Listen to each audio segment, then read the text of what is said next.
So guys, এখন আমি আপনাদের দেখাবো কিভাবে মাইজিপি অ্যাপ লগ ইন করতে হয়। তো আপনারা চলে যাবেন আপনাদের ফোনের মাইজিপি অ্যাপে গিয়ে এখানে আমার আগের নাম্বারটি শো করতেছে। তো আপনারা চলে এখানে ক্লিক করবেন চেঞ্জ নম্বর,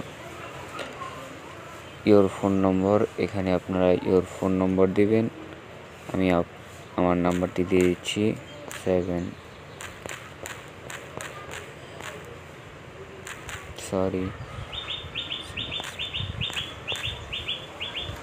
কানেক্ট।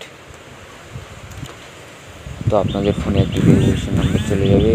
এই যে আমার ফোনে একটি ভেরিফিকেশন নাম্বার চলে আসছে 5475 কানেক্ট দেবেন। এই যে দেখেন আমার মাইজিপি ওপেন হয়ে গেছে।